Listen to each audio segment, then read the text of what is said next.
धर्मवीर जी, स्वागत है आपका।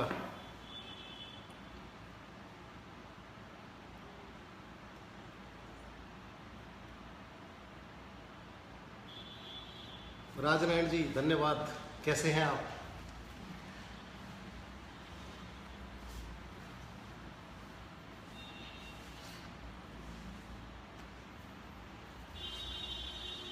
राजनारायण जी, बहुत बहुत धन्यवाद आपके गुलदस्तों के लिए। आलोक भाई के लिए गुलदस्ते भेजे राजनारायण जी ने। बहुत बहुत धन्यवाद जी। बड़े दिन बाद दर्शन। यार मेरे दर्शन क्या करोगे आज एक जिस हस्ती के साथ या जो जानकारी आपको मिल रही है वो ज़्यादा ज़रूरी है। आपको बहुत अच्छा लग रहा है। पिछले कुछ लाइव से तो हौसला बहुत बड़ा हुआ है। अजय गुजर, क्या हाल है मेरे भाई? लाइक की बाढ़ आ गई है, बहुत खुशी हो रही है। मनदीप जी, आपका स्वागत है। एक बस दो चार। आलोक जी, धर्मवीर विधान जी आपको राम राम कर रहे हैं। राम राम जी धर्मवीर जी, ठीक हो? तो 2 मिनट और लेते हैं, उसके बाद हम शुरू करते हैं कार्यक्रम।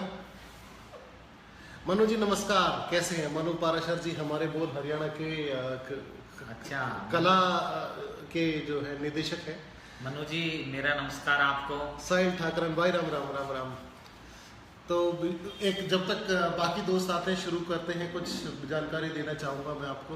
तो फॉर्मली राम राम भाइयों। आज बोल हरियाणा जैसे कि पिछले कई दिन आते हैं लगातार आपने मिलवाता रहा है। बहुत अच्छे अच्छे लाइव आपने देखने मिल रहे हैं। तो मनोरंजन के साथ साथ कुछ थोड़ी मोड़ी जानकारी भी है जो हम आपके सामने पेश करेंगे। आज हमने अपने स्टूडियो में आमंत्रित करा है आलोक भंदोरिया जी को, जो कि मास्टर नेकी राम बहुत ही बड़े सांगी रहे हैं हरियाणा के, और सांग परंपरा के ऊपर एक बहुत बड़ा रिसर्च कर रहे हैं। काफ़ी सारा एक ग्रंथ अपने आप में एक बहुत बड़ी बहुत मोटी किताब इनकी आने वाली है, जिसके अंदर सभी तरह की जानकारियाँ होंगी और सांग परंपरा के सभी लोगों को अवगत कराया जाएगा उनके बारे में जानकारियों से। तो बहुत बढ़िया काम कर रहे हैं आलोक भाई, और एक कवि भी हैं और भास्कर के ब्यूरो चीफ है गुड़गांव में। और तो मीडिया, और इससे पहले मीडिया का इनका लंबा चौड़ा एक्सपीरियंस रहा है। तो मैं हैंड ओवर करूँगा, मतलब मैं ज़्यादा दिमाग नहीं खाऊंगा आप लोगों का। आलोक जी के हैंड ओवर करूँगा, ये पूरी चीज़ों के से आपको अवगत कराएंगे। बीच में कुछ सवाल होंगे तो फिर मैं आपकी तरफ से आलोक जी से पूछ लूँगा। ठीक है आलोक जी, स्वागत है आपका। बहुत बहुत धन्यवाद भाई। बड़ा अच्छा लग रहा है आपके साथ बैठ करके इन तमाम हमारे हजारों लाखों लोगों को, हम जो हमारे बोल हरियाणा के दर्शक हैं, श्रोता हैं, आप सभी को मैं बहुत बहुत बधाई देता हूँ। और इसी तरह से आप हमारी इस टीम का हौसला बढ़ाते रहिए। ये टीम बहुत बड़ा काम कर रही है। आपकी आवाज़ को दूर दूर तक पहुँचाने का ये टीम काम कर रही है। आज जैसा कि भाई ने बताया कि हरियाणवी सांग एक बहुत बड़ी परंपरा रही है हमारे हरियाणा में। और जिस शख्सियत को लेकर के आज हम यहाँ चर्चा करने जा रहे हैं, आप सब लोग सुन पा रहे हैं, मास्टर नेकी राम हरियाणवी सांग में एक बहुत बड़ा नाम, और उन पे आज हम चर्चा करेंगे। आप लोग सबके कमेंट आ रहे हैं, सबको बधाई देता हूं मैं। और थोड़ी देर के लिए हम सुनेंगे, जानकारी भी लेंगे। भाई पवन मेरे साथ हैं, अभी इन्होंने बताया कि तमाम लोग आपको देख पा रहे हैं, सुन पा रहे हैं। तो मैं आपको बताना चाह रहा था, बोल हरियाणा की तरफ से जो हमारा ये ऑनलाइन रेडियो है, आप सब रोजाना सुनते हो। और आज का जो 5 बजे का जो टाइम बताया था कि 5 से और 6 बजे तक हम आपके साथ रहेंगे, कि ये कार्यक्रम बड़ा प्यार मिलता है इसमें 5 से 6 बजे तक। वैसे तो आप देते ही हैं, पूरा प्यार देते हैं हर समय, लेकिन आज कुछ खास है तो इसलिए हम एक बड़ी अच्छी जानकारी आप लोगों के लिए लेकर के आए हैं। हरियाणवी सांग। एक और चीज, सॉरी, मतलब मैं पहले शुरू कर दूं। पहले भाई हम हरियाणा के आदमी हैं भाई जी, और हम जिम मणवार की शुरुआत करें मीठे थे जी। तो पहले आपकी एक बढ़िया सी कोई कविता सुना दो जो कि एकदम मजा आ जाए, उसके बाद हम सांग की बात करें। जी जी जी भाई, हरियाणा के सब लोग बैठे हुए हैं और हरियाणा अपनी विशेषताओं के लिए बड़ा प्रसिद्ध है। और जैसे खाने पीने पे, क्योंकि हम आप लोग जाने जाते हैं खाने पीने और हंसने हंसाने के लिए। तो एक मैं, हमारे कवि हलचल हरियाणवी जी हैं, रेवाड़ी के गांव बीकानेर के बहुत लीजेंडरी पोइट हैं हलचल हरियाणवी। उनकी एक पंक्तियां मैं आपके सामने दे रहा हूं कि गेहूं चना और जौ की रोटी गेहूं चना और जौ की रोटी, दाल मिले चौलाई की, फली ग्वार की कचरी खाइए डाकड़ सिरसू राई की, और लूणी घी बथुआ रोटी ते खातर हो जमाई की, और कड़ी बाजरे में जस कट जाजे भुज्जी और सिरियाई की। वाह, तो ये हमारा हरियाणा है। शानदार, वाह। तो मतलब पूरा खान पान का परिचय करा दिया आपने, तो बहुत बढ़िया। अब उसी टॉपिक के ऊपर आते हैं। तो नेकी राम जी, मतलब मैं इस बात से, मतलब मेरे को बहुत ज्यादा खुशी है दोस्तों, आपके बदले में ये सवाल पूछ रहा हूँ। मुझे लग रहा है आपको भी ये जिज्ञासा रही होगी। सांग परंपरा की जब हम बात कर रहे हैं जी, तो वो सारा रोहतक या उस तरफ है। दक्षिण हरियाणा में सांग की जड़ें कितनी गहरी थी, आप इसके बारे में बताएं। देखिए सर, आदरणीय भाई, मैं कुछ पंक्तियां पहले हरियाणा के लिए बताना चाहता हूँ। सांग हरियाणा की बड़ी प्राचीन कला रही, और यहाँ पे एक नहीं, कम से कम कई दर्जनों कलाकार, ऐसे नामचीन कलाकार हुए जिन्होंने हरियाणा की सीमाओं से बाहर निकलते हुए समूचे देश में हरियाणा की लोक कला सांग के प्रचार प्रसार उन्होंने किया। वो इस कला को लेकर के बाहर गए, अपने प्रदेश का नाम रोशन किया। और जहां तक इस कला की शुरुआत की बात आती है, हरियाणा के बहुत ही बड़े कलाकार रहे रामकिशन व्यास जी, नारनौंद हिसार के पास के रहने वाले थे। उन्होंने इस सांग की शुरुआत मानी है बिहारी लाल सांगी से, कि सांगी बिहारी लाल जी थे। उनके बाद बाल मुकुंद जी, नारनौल साइड की बात है। फिर किशन लाल भाट, 1700 ईस्वी के आसपास किशन लाल भाट जी आते थे। इसी दौरान हमारे जो हरियाणा के एक और बड़े प्रसिद्ध कलाकार हुए पंडित मांगे राम जी ने सांग की शुरुआत जो है वो किशन लाल भाट से मानी है। तो यहाँ एक दरअसल थोड़ा सा वो है, मैं आप लोगों के लिए बता देना चाहता हूँ। जो रामकिशन व्यास जी ने जो लिखा, उन्होंने लिखा कि बहुत पुरानी कहानी सुन लो हरियाणा की, घग्गर यमुना बीच की धरती हरी समाने की, और रचना कर ऋग्वेद की महिमा यहाँ गाई थी, शिव शादी से चली रीत तुम्हारी गाने की, नाचने गाने की। अब इन्होंने जो अभी हम जिक्र कर रहे थे बिहारी लाल जी का, नारनौल का गुजराती ब्राह्मण बिहारी लाल था। सांग शुरू करया सन 1206 का साल था, और नाचे गावे चेतन चेला करे कमाल था, और कुतुबुद्दीन ऐबक सोचे था सांग कराने की, और बहुत पुरानी कहानी सुन लो हरियाणा की। अच्छा, मतलब कुतुबुद्दीन ऐबक के जमाने से सांग परंपरा है। मतलब ये तो अपने आप में बहुत अच्छी जानकारी दी है। बहुत नहीं तो हम सांग परंपरा की जब आप बात करते हैं तो मेरी जानकारी, मैं अल्प ज्ञानी हूँ इस मामले में, पर मैंने लगे करता कि यार ये धनपत या मान सिंह जी के टाइम से शुरू हुई है। नहीं, पर मतलब कुतुबुद्दीन ऐबक तो मतलब बहुत सारी जनरेशन है इसके अंदर। जी। और उन्होंने इसमें लिखा है कि 1709 में, अब देखो 1709 में बाल मुकुंद ने सांग फिर छेड़ा।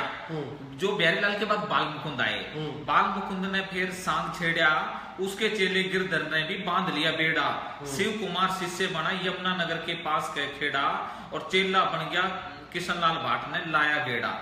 चेला बन किशनलाल भाट ने लाया था गेड़ा, और गांव में चौपाल मिले थी जगह ठिकाने की, और बहुत पुरानी कहानी सुन लो हरियाणा की। तब हमारे किशनलाल भाट आते हैं।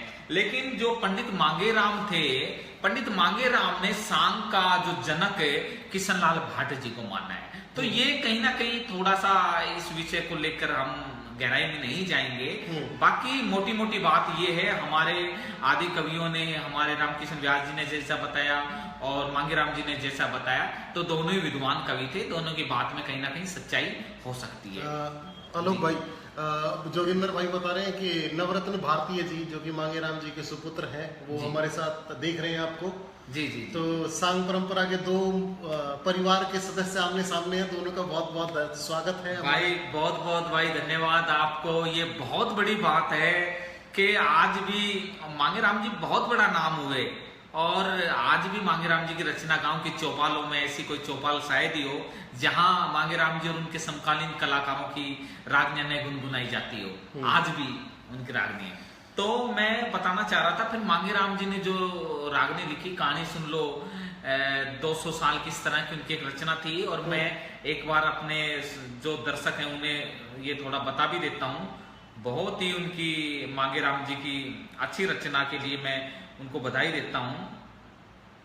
मांगेराम जी अपने आप में एक बहुत बड़ा नाम हुए, और ऐसा नाम शायद ही लक्ष्मीचंद के बाद जिन्होंने सांग विधा को प्रसारित और प्रचारित किया। कमेंट शायद कुछ और आ रहे हैं, जब तक मैं ये वो आपको आशीर्वाद दे रहे नवरत्न भारतीय जी। अच्छा नवरत्न जी, मेरी जहां तक सोच है मांगे राम जी ने अपना जो सांग नवरत्न वो शायद आपके नाम से ही बनाया था। आप मुझे जरूर सूचित करना इस विषय में, और मैं आपको मांगे राम जी की वो रचना मेरे पास है, मैं लेकर के आया था, और मैं आपको वो, हाँ मैं कहीं ना कहीं नजदीक पहुंच गया हूं, और ये मैं उस रचना के पास पहुंच गया। मांगे राम जी ने लिखा, हरियाणा की कहानी सुन लो 200 साल की, कई किस्म की हवा चाली नई चाल की। अब इन्होंने यहाँ पे मांगे राम जी ने जिक्र किया है, एक ढोलकिया एक सारंगिया अड़े रहे थे, एक जनाना एक मर्दाना दो खड़े रहे थे, और 15-16 कुंगर जड़ के खड़े रहे थे, और गली और गितवाड़ा के माँ बड़े रहे थे। सबसे पहले मिया चतुराई किशन लाल की, और कहानी सुन लो हम 200 साल की, हरियाणा की कहानी सुन लो 200 साल की। तो इन्होंने इसके बाद पवन भाई किशन लाल भाट जी के बाद फिर दीपचंद जी बहुत बड़े सांगी, इस दौरान कुछ और भी सांगी आए, सादुल्ला जी आए, ताऊ सांगी आए, बंसीलाल जी आए, अंबाराम जी आए, अली बख्श आए, बहुत बड़े अली बख्श जी कलाकार। ये भी बात है आलोक भाई, मतलब हमारे यो हरियाणवी की जो बात है ना कि सब ने अपने रंग में रंग लिए हैं जी, इसमें मुसलमान संगी बहुत ज्यादा हुए जी, कोई धर्म का वो भेद नहीं था, सब लोग सुने करते। और एक दर्शका ने पता होगा, अभी आलोक भाई से ही मेरे को पता चला, महिला सांगी हुई है हरियाणा में जिनमें सब लोग पूरे सम्मान के साथ सुनने जाया करते। तो वो अपने आप में हरियाणा में स्त्रियों को कितना सम्मान था, वो अपने आप में उसकी एक उदाहरण है बहुत बड़ा। बिल्कुल।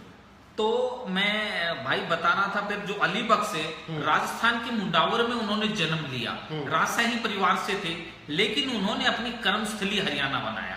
रिवाड़ी का क्षेत्र, ये पलवल और ये फरीदाबाद का जो ये मेवात का क्षेत्र, मेरठ तक उनके सांगों की खूब उन्होंने ख्याति अर्जित की, बड़े सांग चले।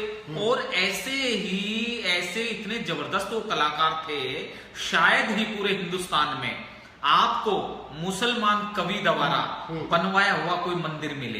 रेवाड़ी में घंटेश्वर मंदिर का निर्माण अली बख्श सांगी ने अपने सांगों के माध्यम से कराया था। आज भी जो घंटेश्वर मंदिर के मुख्य द्वार पे अली बख्श जी द्वारा लिखी हुई शिव स्तुति आज भी उस भव्य द्वार पे सुसज्जित है, आप देख सकते हैं। आलोक भाई मतलब मेरे तो आप पे खड़े करो, एक हरियाणा एक हरियाणवी जी, यो आज किसी राजनेता का दिया हुआ नारा नहीं है जी, यो वो जीवन पद्धति है जो हम पिछले 200-400 सालों से जीते आए हैं। बिल्कुल बिल्कुल। और इसकी अपने आप में उदाहरण बता रहे हो आप, ये वो तथ्य है जी जो अपने आप में इस बात को सिद्ध करते हैं कि हरियाणा की जो इमेज दुनिया में हमने देखी है, हम उससे कहीं विस्तृत और कहीं ज्यादा महान है हरियाणा की संस्कृति। देखो पवन भाई, ये आजकल राजनेता ये और हम इन बातों में नहीं जाएंगे, लेकिन मुझे तो वो 2 पंक्तियां याद आती है कि हिंदू मुस्लिम सिख ईसाई सब बेमानी है, सीना तान के कह दो हम सब हिंदुस्तानी है। तो हमें उसमें नहीं जाना चाहिए। अली बख्श जी के बाद बंदा मीर जी आए, बहुत बड़े कलाकार, पाकिस्तान चले गए, मैं भी उनके बारे में भी आपको बताऊंगा। फिर हमारे दीपचंद जी आए, दीपचंद जी ने सांगों को एक नई दिशा दी। पंडित दीपचंद पटवारी थे और उसके बाद रोहतक के पास के गांव के वो रहने वाले थे। उन्होंने बड़े कई परिवर्तन किए उस सांग पे, जो मंच था बड़ी साज सज्जा के साथ, आसमाना तनवाना, और कई उन्होंने अच्छे काम किए। उसके बाद अहमद बख्श जी जो हमारे थे थानेसर के, नेतराम रामलाल जी, ये उनसे पहले जो हो गए। फिर उनके बाद स्वरूप चंद जी हुए, और सबसे बड़ी बात, वो दिसोर खेड़ी के थे स्वरूप चंद जी। सबसे बड़ी बात ये देखो, पंडित दीपचंद ने हरियाणवी सांग कला को, वो 2 बड़े कलाकार तो और भी बहुत थे, लेकिन 2 नामचीन कलाकार अपने शिष्य कलाकार ऐसे दिए, एक तो हरदेवा और दूसरे पंडित भरतचंद, जिनको भरतू कहा जाता है हरियाणवी सांग जगत में, भैंसरू गांव के थे। पंडित भरतचंद ने सांग किए, और उसके बाद जो हमारे दीपचंद अपने जो इनके शिष्य थे हरदेवा ने एक ऐसी परंपरा को जन्म दिया कि वो आज तक चली आ रही। हरदेवा के शिष्य बाजे भगत, जहां हरियाणवी लोक कला सांग में अपना नाम कमाते हैं। और फिर जो हमारे बाजे भगत के शिष्य थे, उनमें खुद हरदेवा जी के पुत्र खेमचंद, खीमा गोरड़, गोरड़ गांव के थे, उनको खीमा भी कहते हैं लोग प्यार से। अच्छा। अभी पिछले दिनों उनकी डेथ हुई है, मैं मिला उनसे। खेमचंद और प्रभुदयाल आसन गांव के, ये जो रोहतक में परली तरफ गांव है, आसन गांव के प्रभुदयाल, वो दोनों उनके शिष्य थे और सांग कला को बड़ी उन्होंने ऊंचाई दी, बहुत ऊंचाई दी। तो इसलिए बाजे भगत की एक परंपरा। फिर बाजे भगत के बाद जो कला जन्म लेती है, उनके समकालीन कलाकार कहेंगे पंडित लक्ष्मीचंद। बाजे भगत जी का अचानक चले जाना, मैं किसी विवाद में ना पड़ना चाहता और ना किसी को डालना चाहता। जैसा जो भी उन परिस्थितियों में उस समय में जो समकालीन स्थिति थी, न जाने क्या हुआ, बाजे भगत जी अचानक चले गए और पंडित लक्ष्मीचंद को एक नई पहचान उनके जाने के बाद मिली। पंडित लक्ष्मीचंद ने मेहनत की, अपनी कला के दम पे वो निकल करके आए और आम जनमानस में अपने नाम का परचम फहराया और हरियाणवी सांग जगत में अपने नाम की एक अलग मिसाल कायम। और पंडित लक्ष्मीचंद जी जो हमारे भाई सुन रहे हैं, आदरणीय नवरत्न जी, इनको विशेष रूप से प्रणाम। लक्ष्मीचंद के बाद जो उनकी परंपरा को संभाला, हरियाणा में तो और भी बहुत कलाकार होते रहे। सभी दर्शकों से मैं निवेदन करना चाहूंगा, इसमें कोई इस तरह की आप बात ना करें कि लक्ष्मीचंद, मांगेराम और फुल स्टॉप, ऐसा नहीं। लक्ष्मीचंद, मांगेराम हमारे सम्मानित कलाकार हुए हैं, बहुत अच्छे कलाकार हुए हैं, उन्होंने बड़ा अच्छा काम किया है। लेकिन लक्ष्मीचंद जी से पहले भी एक बहुत लंबी परंपरा सांग में रही है और लक्ष्मीचंद जी के बाद भी बहुत लंबी परंपरा रही है। आज हम जिस विषय पे बात करना चाहते हैं, मैं फटाफट एक बार उस विषय पे आऊं। कौन भाई मेरे साथ बैठे हुए हैं, उसी दौरान जो बाजे भगत हरदेवा के दौरान मास्टर मूलचंद, जो भाई जिक्र कर रहे थे रिवाड़ी की तरफ का, मैं इन पे आऊंगा। मास्टर मूलचंद हुए, फिर हरदेवा जी आ गए, फिर पंडित हरिराम आजाद मास्टर, ये शिवनारायण खंडेवला जी के शिष्य थे और बहु झोलरी गांव के रहने वाले थे। उनके बाद बाजे भगत आ गए, लक्ष्मीचंद आ गए, एक झंडू मीर, जीत के गया ना कोई झंडू मीर की गेल्या, और हीर ने ना यारी करी रांझे, इस तरह की उनकी रागनी मुझे याद नहीं है, लेकिन वो रागनी में ये कहते हैं, जीत के गया ना कोई झंडू मीर की गेल्या। झंडू मीर एक ऐसे विजेता सांगी थे, उन्होंने अपने जीवन में किसी सांगी से हार नहीं मानी, लेकिन वो पाकिस्तान चले गए, पाकिस्तान। झंडू मीर पानीपत के गांव देहरा के रहने वाले थे, बहुत लोग। झंडू मीर के बाद हुकमचंद खुंडा लक्ष्मीचंद के समकालीन थे, न जाने क्यों इनका नाम गायब हो गया, लेकिन हम पूरी जी झंडू मीर डेहरेयाड़ा, हाँ जी, हाँ जी, बिल्कुल सही वो बता रहे हैं। हम जोगिंदर मोर भाई साहब जुड़ चुके हैं, आपको कह रहे हैं कि आप बहुत निर्वाह कर रहे हैं नेकी राम जी की प्रणाली का। जोगेंद्र भाई को विशेष रूप से राम राम भाई, बड़े कमाल का आदमी है जोगेंद्र मोर, और हरियाणा की कल्चर को, हरियाणवी संस्कृति को जो विश्व के मानचित्र पर पहचान दिलाने को अग्रसर है। जोगेंद्र मोर हमारे भाई डॉक्टर साहब को बहुत बहुत प्रणाम, बहुत बहुत साधुवाद। जोगेंद्र जी जुड़े रहेंगे, मैं 2 4 5 नाम और पूरे कर देता हूं जल्दी से। हुकमचंद खुंडा करहंस मनाना गांव के, मेरी उनसे बात हुई 102 साल की उम्र में टेलीफोन पे, लेकिन कुछ दिन बाद मुझे पता चला उनकी डेथ हो गई। मैंने बहुत जानकारी उनसे ली। कई लोग नहीं बता पाते, कई लोग जैसे लक्ष्मीचंद जी की तारीफों के पुल बांधते हैं, पुल बांधने चाहिए, लेकिन कमियां हर एक इंसान में हो सकती है, वो हम में और आप में भी हो सकती है। तो खैर, हम हमारे सभी सम्मानित कलाकार हैं। उसके बाद मास्टर नेकी राम जी आ गए, महाराज गोपालनाथ सामधा वाले जो थे उनके शिष्य वो रहे। फिर उनके बाद मांगेराम जी आ गए, धनपत सिंह जी आ गए, जम्मू में निदाना के कौन नहीं जानता धनपत सिंह जी के नाम को। फिर उसके बाद माईचंद आ गए, पंडित लक्ष्मीचंद के शिष्य, पानीपत के गांव बबैल में खुद उनके घर गया, उनके घर वालों से चाय पी करके आया। और उसके बाद चंद्रबादी बहुत बड़ा नाम, पहला हरियाणा का कलाकार, ऐसे कलाकार के रूप में उनको पहचान मिली जो फिल्मी धुनों पे काम करते थे। अच्छा। हाँ जी, 9-2-11 उनकी एक बड़ी अच्छी फेमस तरज रही। जिस समय इंदिरा गांधी ने नसबंदी का, फैमिली प्लानिंग का कार्यक्रम यहाँ चलाया, उन दिनों उनकी एक बड़ी लोकप्रिय रचना थी, तेरे बच्चे 12-13 ले थाम अपना डेरा, ठहरू आज नहीं, पत्नी कह रही है। तो बड़ी तगड़ी उनकी अच्छी रचना थी, एक सामाजिक रचना थी। इनके बाद सुल्तान सिंह, रोहतक के गांव रोहद के रहने वाले पंडित सुल्तान सिंह का नाम कौन नहीं जानता, लक्ष्मीचंद के शिष्य थे। फिर खेमचंद, जिनको खीमा कहा जाता है, वो बाजे भगत के चेले थे और पंडित हरदेवा जी के पुत्र थे। उनके बाद प्रभुदयाल आसन वाले, वो भी बाजे भगत जी के शिष्य थे। फिर रिवाड़ी के पास एक गांव पड़ते गोरिया झज्जर में, रामानंद आजाद मास्टर जी फौज के बहुत अच्छे सांगी रहे, उनको बड़ी लोकप्रियता मिली। फिर हरकुल गौड़ के शिष्य थे, उन्हीं के शिष्य एक मोजीराम, वो भी फौज के सांगी, सोनीपत के गांव सिसाना से शायद संबंध रखते हैं, जहां तक मेरी याद अच्छी हो, ताजा हो मेरी मेमोरी का। चंदनलाल बजाना गांव के, मैं खुद उनके घर गया, बजाना सोनीपत में गांव पड़ता है, वहां के चंदनलाल, जिनको उस समय उनकी सुंदरता से प्रभावित होकर के चीनी कहा जाता था।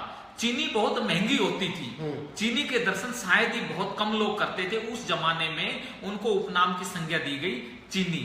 और खुद भारत के प्रथम प्रधानमंत्री जवाहरलाल नेहरू ने, जैसा संदर्भ आता है मांगेराम जी के भी सांग उन्होंने देखे, पंडित जवाहरलाल नेहरू ने, जैसा मैंने पढ़ा है और अपनी किताब में मैं जिक्र कर रहा हूं, ऐसे ही जो हमारे जवाहरलाल नेहरू जी के आवास पे पंडित चंद्रलाल जी के सांग हुए, जैसा उनके परिजनों ने मुझे बताया। फिर उनके बाद रामकिशन व्यास आए, नारनौंद के बड़े अच्छे सांगी आए। माई राम जी के शिष्य थे अलेवा, अलेवा बहुत बड़ा कवियों का गांव है हरियाणा में। अच्छा। हाँ जी, पवन जी कभी जाइए, ज्ञानी राम जी, माई राम जी, एक बहुत लंबी परंपरा अलेवा गांव में सभी कवियों को। गांव का एक वो रहा है आलोक जी, मतलब मेरे को भी ऐसा लगता है जी, जैसे मैं गया था पंडित जगन्नाथ जी से मिलने भी जी, समचाना गांव में जी, तो आपको लगता है कि कोई आदमी होगा जो नहीं गाता होगा जी। तो कुछ जगहों का ऐसा पानी होता है, या मुझे लगता है वहां पे जो महान हस्तियां पैदा हुई हैं जी, उनका प्रभाव इतना है कि उनके आसपास रहने भर से लोगों के अंदर हवा में जो स्वर और गायन की जो समझ आती है जी, शायद उससे लोगों के अंदर इतनी कला के प्रति रुझान बढ़ता है। तो ऐसे गांव के गांव है, जैसे अभी आप बता रहे थे, ऐसे कई और अभी मैंने बताया, मैं पंडित भरत चंद भैंसरू वालों के घर गया, उनके पुत्र थे, हार्ट अटैक से की डेथ हो गई। सुबह 4 बजे उन्होंने मुझे चाय पिलाई, उनके घर गया, मुझे तब पता लगा जैसे झज्जर से सांपला होते हुए सीधा खरखोदा हम निकल जाते हैं, मैंने अपनी गाड़ी ली हुई थी, तो जो भैंसरू के बगल में पहले गांव आता है समचाना। तो पंडित जगन्नाथ जी या उनके अनुयायी जो भी सुन रहे हैं उनको विशेष रूप से मेरा प्रणाम कहना। हरियाणवी कल्चर की एक पहचान पंडित जगन्नाथ समचाना वाले, उन्होंने अपने शिष्य रणवीर बड़वसनिया, उनके शिष्य आजकल हरियाणवी रागनी के पर्याय बनकर के जो अपने आप एक प्रणाली बन चुके हैं, जी जी, एक इंस्टीट्यूट है जी। उसके बाद हमारे जो धनपत जी के शिष्य, देखिए बंदा मीर, जिनको मीर अली बंदे भी कहते हैं, बंदे मीर भी बोलते हैं कई लोग, बनवानी ठेल मदीना गांव के, वो भी धनपत जी के शिष्य थे। चंदगी राम बगाना गांव के, हिसार में बगाना गांव पड़ता है, चंदगी राम के बेटे आजकल हैं धर्मवीर, वो सांग कर रहे हैं। और जो मैंने बताया था हरदेवा जी के बेटे हुए खेमचंद, और खेमचंद जी के बेटे महावीर भी आज भी सांग कर रहे हैं। मैं महावीर के घर होकर के आया, खरखोदा में मकान बनाया हुआ है महावीर ने, मैं उनके चाय पी के आया, उनके खाना खा करके आया। उसके बाद पंडित जयनारायण, ये सोनीपत के पास एक गांव पड़ता है कुराड़, कुराड़ गांव के सांगी थे पंडित जयनारायण, बहुत ऊंचे सुर के सांगी थे, इनकी आवाज हमें सुनने को मिलती है हमारे पास। उसके बाद एक टेकचंद, जो पंडित जयनारायण थे वो मांगेराम जी के शिष्य थे। फिर एक नया बास पड़ता है सोनीपत में, वहां के टेकचंद थे, लोग प्यार से इन्हें टेका नाई भी कहते थे, ये भी मांगेराम के शिष्य थे। उसके बाद पंडित लक्ष्मी चंद, एक दूसरे पंडित लक्ष्मी चंद हुए, उस जींद में गांव पड़ता है बम्बेवा, बम्बेवा के थे वो पंडित मांगेराम के शिष्य थे। फिर उसके बाद निहाल खांडाखेड़ी गांव के हिसार में जो गांव पड़ता है, आजकल सरकार में, हमारी प्रदेश सरकार में मंत्री कैप्टन अभिमन्यु का गांव है, और उस गांव की राजनीतिक पृष्ठभूमि बड़ी हो रही है। ज्वाइंट पंजाब में उस गांव के चौधरी अमर सिंह धानक वहीं से मंत्री थे, और भी कई वहां से मिनिस्टर हुए हैं, बाप पिता पुत्र वहां से मंत्री बने, विधानसभा के स्पीकर रहे। उसी गांव के पंडित निहाल चंद जी, निहाल चंद के विषय में कहावत है कि निहाल के बाणों का फटकारा और लक्ष्मी की डोली और धनपत की उंगलियों के इशारे, ये आज भी सांग जगत में, हरियाणा के कल्चर में प्रसिद्ध है। और हाँ जी, जो हमारे निहाल चंद जी थे उनके बाणों का फटकारा आज भी प्रसिद्ध है। उसके बाद पवन जी मैं बताना चाहता हूं कि पहला हरियाणा में कुछ कमेंट आ रहे हैं, पहले अपने भाइयों को राम राम कर लें। राहुल रूहिल आपको नमस्कार कर रहे हैं। राम राम भाई, राम राम। नवरत्न जी कह रहे हैं प्रस्तुतिकरण गजब का है, तो धन्यवाद भाई साहब, धन्यवाद। आलोक जी इस मामले में तो आलोक जी, राम राम पवन जी, रविंद्र शर्मा, राम राम जी, बोल हरियाणा का प्रयास ही, मोर साहब कह रहे हैं कि हरियाणा का बोल, हरियाणा का प्रयास ही हरियाणवी संस्कृति को संरक्षण और एक रूपता को दिखाना है। तो जी। यही रिसर्च वर्क है आलोक जी जो हम और लोगों तक लेके जाना जी। चाह रहे हैं। अब 2-3 नाम हम लेकर के हम मूल अपने विषय पे आते हैं, मास्टर नेकीराम जी के विषय पे। उसके बाद जो थे होशियारे प्यारे, इनका गांव ये सोनीपत के पास इनका गांव पड़ता है। मैं इनके घर गया, इनके पुत्र दिल्ली में रहते हैं। होशियारे और प्यारे दोनों सगे भाई थे। हरियाणा के सांग इतिहास में पहला ऐसा मौका था जब 2 सगे भाइयों ने एक साथ अपनी पार्टी चलाई और मर्दाना और जनाना की भूमिका में काम किया। अच्छा। हरियाणवी सांग इतिहास में ये पहला और अकेला मौका है कि 2 सगे भाइयों ने एक साथ सांग का काम किया और सांग में यानी अपनी प्रसिद्धि प्राप्त की।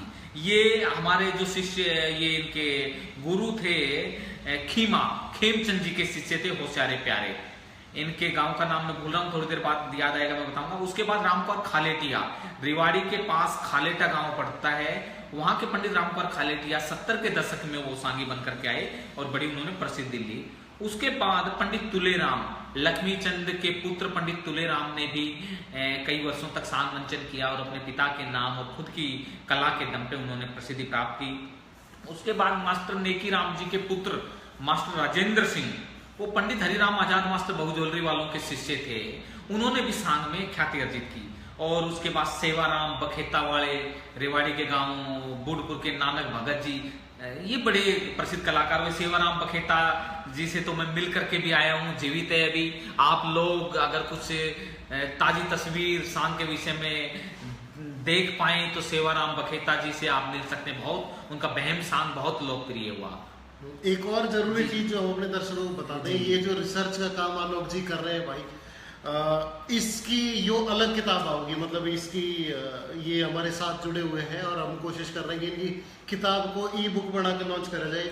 ज्यादातर इनमें से जितने भी नाम बताए हैं, हरियाणा की पूरी सांग परंपरा के ज्यादातर कलाकारों की आवाजें और उनके फोटो, जो कि आपने बहुत जगह पे शायद नहीं देखे होंगे, और उनकी काफी की रिकॉर्डिंग भी हम आलोक जी ने इकट्ठी करी है, जो हम अगली बार जब कोई मौका मिलेगा, क्योंकि सांग तो अपने आप में एक कलाकार हमारे ऐसे आलोक जी की, उनके ऊपर तो पीएचडी करी जा सकते हैं। पर ये सारे जितने भी नाम लिए, ये सिर्फ नाम नहीं लिए हैं आलोक जी ने, इनके ऊपर लंबी रिसर्च है और इन सब के बारे में पूरी जानकारियां हैं, आपने मिलेंगी इनकी किताब ने जरूर पढ़ी हो। अब जरा संगीत की तरफ आए आलोक जी, आप कुछ रेफरेंस कलियां दें, हमने कुछ कलियां सुनाओ इनकी, जो आपने इतने सारे बताए, जो आपको इन सब में नेकीराम जी में और इन सब में अच्छी लगे, या अलग अलग, जैसे आपने 2-4 लाइनें भी आप सुना रहे थे जी, जो कि इसमें जो मैं आपको बता रहा था, हमारे जो धनपत, आजकल एक बड़ा मामला चला हुआ है, किसानों का आंदोलन चल रहा है, कहीं किसान पंचायत आयोजित की जा रही है, कहीं मध्य प्रदेश में बहुत दुख की बात है, महाराष्ट्र में किस तरह से किसानों के साथ दुर्दशा हुई, जैसा किसानों ने बयान किया। तो उसी हरियाणा के पहले सांगी थे धनपत सिंह जी, जिन्होंने बादल नाम से एक सांग लिखा, उसमें किसानों की समस्याएं, किसानों की बातें उन्होंने उठाई। 2 कलाकार हरियाणा में ऐसे हुए, एक फौजी मेहर सिंह जो सांगी नहीं थे, वो केवल रचना कर्म करते थे, सांग कुछ एक सांग उन्होंने लिखे, और एक धनपत सिंह जी रहे जिन्होंने किसानों पे लिखा। धनपत सिंह जी की मैं रचना आप सब लोगों के लिए दे रहा हूं, बहुत काम की रचना है, सुनिएगा। कि किसान की मुसीबत ने जाने से किसान, कि किसान की मुसीबत ने जाने से किसान, और लूट खसोट मचावनिया तू के जाने बेईमान। बड़ा जबरदस्त उन्होंने लिखा। और इसके बाद जो पहली पंक्ति में जो धनपत जी लिखते हैं, पूरी समस्या वो बयान कर देते हैं, देखिएगा। माँ पो के पाले में भी लाना पानी हो, दिन रात रहे जा बंद पे कस्सी बजानी हो, गिरडी फेरा स्वागी कई बे बाणी हो, और पाछे बीज गेरा जा आशा हरते लानी हो। क्या बात उन्होंने किसानों की लिखी। और छोटे छोटे पौधे उपजे जमींदार की जान, और लूट खसोट मचावनिया तू के जाने बेईमान, किसान की मुसीबत ने जाने से किसान। और मैं सीधा चौथी पंक्ति सुना रहा हूं। इसमें धनपत जी लिखते हैं, क्या धनपत सिंह तने किसान सताए बदमाशी पूरी से, क्या धनपत सिंह तने किसान सताए बदमाशी पूरी से, अंत को ज्वाल कह से मिले मजबूरी से, मिले जरूरी से, और मारा खून पसीना बंद करके तने भरी तिजूरी से, और लिया उन बंदियां ने बाटू या जिसकी मजदूरी से, और तू खटरस मिठरस शराब कबाब खा, भूखा मरे जहान, और लूट खसोट मचावणिया तू के जाने बेईमान, और किसान की मुसीबत में खुद जाने से किसान। बहुत अच्छी इन्होंने रचना लिखी। ये बहुत अच्छी चीज है आलोक जी। मतलब जैसे आज के कलाकार का भी और पुराने टाइम में भी कलाकार का समाज के बारे में बोलना एक बहुत जरूरी चीज है, समाज की बुराइयों के बारे में। बिल्कुल बिल्कुल। तो इस तरह बार बार सिद्ध होता रहा है कि हमारे जो सांगी थे वो सिर्फ मनोरंजन नहीं करेगा, एंटरटेनर ही नहीं थे सिर्फ। बिल्कुल बिल्कुल बिल्कुल। वे अपने आप में विचारक थे, और समाज में जो बुराइयां थी उसकी पीड़ा भी उनके जगह जगह पे जाहिर हुआ है। तो यो रागनी जी कुछ चीजों का उदाहरण है कि आज ही नहीं, मतलब पहले से भी बहुत किसानों की दुर्दशा ऐसी रही है, और लोग कलाकार भी उसके बारे में बोलता रहे हैं। देखिए पवन भाई, हिंदी के राष्ट्रीय कवि मैथिली शरण गुप्त ने लिखा है कि सिर्फ मनोरंजन ने कवि का धर्म होना चाहिए, उसमें उचित उपदेश का भी मर्म होना चाहिए। तो ये जिम्मेवारी बनती है कवियों की, ये जिम्मेवारी बनती है इन कवियों की कि समाज में सामाजिक विद्रूपताओं, सामाजिक जो ये विसंगतियां जो चली हुई है, समाज में जो गलत घटित हो रहा है, उनको पर्दे पे लाना, लोगों को बताना, ये कवि का धर्म बनता है। और मुझे लगता है ये धनपत जी की रचना पढ़ने के बाद कि सच में उन्होंने अपना कवि धर्म निभाया, और सच में, और सभी कवियों ने, ये धनपत जी की तो एक विशेष रचना हमने आपको सुनाई, और भी जितने कवि हुए सबने अपने अपने अनुसार उस समय की तत्कालीन समस्याओं को अपने काव्य के माध्यम से, अपनी रागनियों के माध्यम से उठाने का प्रयास किया। अब मूल विषय पे आए हम, नेकीराम जी के विषय पे जोगेंद्र मोर भाई कुछ कह रहे हैं। नहीं, पहले वाले कमेंट है। अच्छा, पहले वाले कमेंट है। जोगेंद्र जी बहुत अच्छा सुन रहे हैं। हम आपको बता रहे थे जैसे दक्षिण हरियाणा, दक्षिण हरियाणा की जो भूमि रही वो सांग के लिए बड़ी उर्वरा भूमि रही, क्योंकि अली बख्श मुंडावर से सांगी आए, अली बख्श जी ने जन्म मुंडावर में लिया, कर्म भूमि हरियाणा बनाई, और इतना प्रभाव उन्होंने जमाया पूरे दक्षिण हरियाणा। पहले हरियाणा तो था ही नहीं, पूरा मेरठ वेरठ अपना ये जितना क्षेत्र है सब हरियाणा ही था। और ये फरीदाबाद मेवात का क्षेत्र, फरीदाबाद में गांव पड़ता है बनचारी, बहुत कलाकारों का गांव, ये पूरा एक क्षेत्र था। अली बख्श जी ने बड़ा नाम कमाया, और अली बख्श जी के जाने के बाद दक्षिण हरियाणा से मानो ऐसा लगा जैसे सांग विधा लुप्त हो गई। लेकिन वो तो कहते हैं ना, कलाकार हर जगह विद्यमान है, और कलाकार बीच में आते रहे। कुछ कलाकारों ने प्रयास किया, वो पहचान नहीं बना पाए जो उन्हें मिलनी चाहिए थी, या कुछ ऐसा उन्हें नहीं मिल पाया जो पहचान उन्हें मिल सके।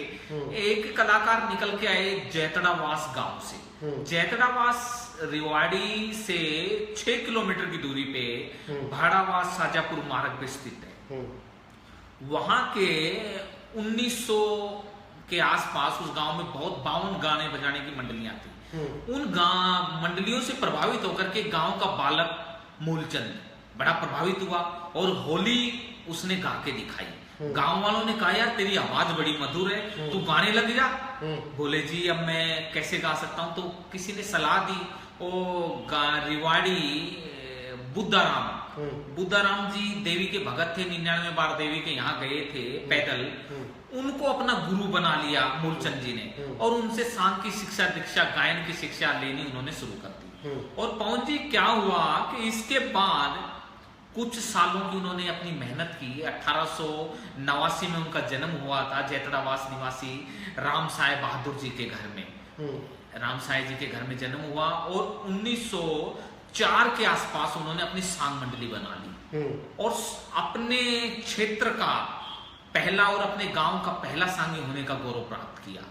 और ऐसा लगा कुछ ही सालों की मेहनत के बाद उन्होंने अपनी ऐसी पहचान बनाई। आज सांग प्रेमी आज भी कहते हैं, जो बुजुर्ग लोग सुनते आए, कि अली बख्श के बाद जो दक्षिणी हरियाणा के दूसरे प्रभावी सांगी थे वो मास्टर मूलचंद थे। मास्टर मूलचंद जी ने 30-32 सालों तक हरियाणवी लोक कला सांग को पहचान दिलाई और उनका क्षेत्र भी वही रहा जो अलीबख्श जी का था। इधर मेरठ में, इधर मेवात में और उधर सीकर झुंझुनू का क्षेत्र मास्टर मूलचंद की कार्यस्थली रहा। अब यहाँ एक पवन जी बात ये आती है कि अभी आप जिक्र कर रहे थे रोहतक के आसपास का सांग। रोहतक और सोनीपत जिले ऐसे रहे जहां बहुत कलाकार हुए, लेकिन रेवाड़ी ऐसा जिला है वहां भी कलाकार हुए, लेकिन रेवाड़ी के कलाकारों ने हरियाणा और राजस्थान दोनों स्टेटों में प्रसिद्धि कायम की। और आज भी राजस्थान के लोग कहते हैं कि राजस्थान में सामान्यतः सभी कलाकार गए, लेकिन उत्तर हरियाणा के एक कलाकार धनपत सिंह जी ने राजस्थान में अपनी अच्छी पकड़ बनाई, वहां के लोगों में अपनी अच्छी पकड़ कायम की। ये मेरा किसी दूसरे कलाकारों को लेकर विरोध नहीं है, सभी कलाकार अच्छे थे, लेकिन धनपत जी ने उत्तर हरियाणा से निकल करके और राजस्थान के झुंझुनू, अलवर, सीकर, भरतपुर के जिलों में बहुत अच्छी पकड़ बनाई, बड़े लोकप्रिय सांगी बने। और चंद्रबादी ने भी अच्छी पकड़ बनाई। और उनसे पहले जैसा मैं बता रहा था मास्टर मूलचंद वहां सक्रिय थे। मास्टर मूलचंद जी ने 30 साल हरियाणवी लोक कला सांग को दिए। 1904 में सांग मंडली बना ली और उनके बारे में बताया जाता है कि लगभग 6.5 फीट की इनकी हाइट थी, सुडौल शरीर था और ऊंची कदकाठी थी। इनकी ऊंची कदकाठी 6.5 फीट की हाइट जो है ऊंचाई, उसका श्रोताओं में, दर्शकों में अक्सर ही चर्चा का विषय रहता था कि इतने ऊंचे तगड़े कटकाठी के। और अब आप जो सुनने वाले स्वाभाविक आप अनुमान लगा सकते हैं कि जिस आदमी का दिल डोल इतना ऊंचा तगड़ा हो, उसकी गाने की क्षमता कैसी हो। बहुत मधुर गाने वाले थे। और जी उनका सांग जो था, भगत पूर्णमल सांग करते थे, वो राजा सुल्तान निहालदे सांग करते थे। और इसमें वो भगत पूर्णमल में मास्टर मूलचंद स्वयं राजा बनते थे और उनके पुत्र नेकी राम राजकुमार की भूमिका निभाते थे। इनके अलावा राजा हरिश्चंद्र, तारावती, अमर सिंह राठौर, राजा मोरध्वज, भगत पूर्णमल, राजा सुल्तान निहालदे, सरदार चाप सिंह, हीर रांझा उनके प्रसिद्ध सांग थे। वे अपने सांगों में रागनी के अलावा, अब देखो रागनी बहुत लोकप्रिय हमारे सांगों में, जिसे देखो हरियाणा की पहचान है। हम बाहर सुनते हैं रागनी की, हरियाणा की एक अपनी अलग पहचान है। तो लेकिन रागनी के अलावा जो मास्टर मूलचंद जी ने काफिया, छोटा देश, बड़ा देश, बरुआ, सवैया, नसीरा, बहरे तबील और एक विधा और जो अली बख्श के नाम पे वो विधा बन गई, जिसका नाम खुद था अली बख्श। अली बख्श गाने में कलाकारों को बहुत मेहनत करनी पड़ती है, तो मास्टर मूलचंद जो थे वो अली बख्श भी गाते थे। बुजुर्ग सांग प्रेमियों के अनुसार उनके साजिंदों के वाद्य यंत्रों की आवाज कई कई दूरी तक सुनाई, कई किलोमीटर तक सुनाई पड़ती थी। उनकी सांग मंडली में उनके शिष्य नानक चंद थे, जो नानक भगत जी के नाम से प्रसिद्ध हुए। तेजराम, छंगाराम, नेतराम, श्रीचंद, बनवारी, भगवाना, सरजी, शोलाल, बुद्धाराम, मास्टर नेकीराम बहुत कलाकार थे। इनकी सांग मंडल में एक सुंदर बहुत अच्छे कलाकार थे, छंगाराम, डांसर और नेतराम, जो इनकी सांग मंडली की जान थे। इनके नृत्य की दूर दूर तक पहचान थी। और इनके शिष्य नानक चंद, जो नानक भगत जी आगे चल के अपने समय के एक प्रसिद्ध सांगी बने, उन दिनों उनकी एक पुस्तक नानक चंद की ज्ञान कटारी भी पब्लिश हुई। और यहाँ एक बात मैं और बताना चाहता हूँ पवन जी, हरियाणा की रागनियों के विषय में दिल्ली के देहाती पुस्तक भंडार का बहुत अमूल्य योगदान रहा। यहाँ जिक्र इसलिए करना जरूरी हो जाता है क्योंकि दिल्ली के देहाती पुस्तक भंडार ने उन तमाम कवियों की एक एक सांगों की छोटी छोटी बुकलेट पब्लिश की, जो एक 2 रुपए की, शायद 50 पैसे की उस जमाने में आती होगी। लोग आसानी से परचेज कर लेते थे। जो सांग नहीं देख पाते थे वो अपने प्रिय सांगियों की, रागनियों को छोटी छोटी पुस्तिकाओं में पढ़ लेते थे। तो उसका बड़ा योगदान रहा। अब हम मास्टर मूलचंद जी के बारे में और भी बहुत चीजें प्रसिद्ध है। उस समय घोड़ी की सवारी करते थे। और एक उनकी रचना सुनाता हूं मैं सबसे पहले हमारे सभी दर्शकों को, कि जब पूर्णमल अपनी मौसी नूनादे से मिलने जाता है और तब मौसी पूर्णमल के रंग रूप पे इतनी मोहित हो जाती है कि वो बेटे और मौसी के नाते को भूल करके पूर्णमल से प्यार एक तरफा प्यार कर बैठती है और पूर्णमल से क्या कहती है और पूर्णमल उसका क्या जवाब देता है। तो ये मास्टर मूलचंद की रागनी हम आपको सुना रहे हैं कि स्वर्ग समान जान के आया, स्वर्ग समान जान के आया, क्यों दिए ढावने लागी। फिर अगली लाइन मौसी की, एक लाइन ये ऊपरा तले की रागनी है, एक लाइन पूर्ण की और एक लाइन मौसी की।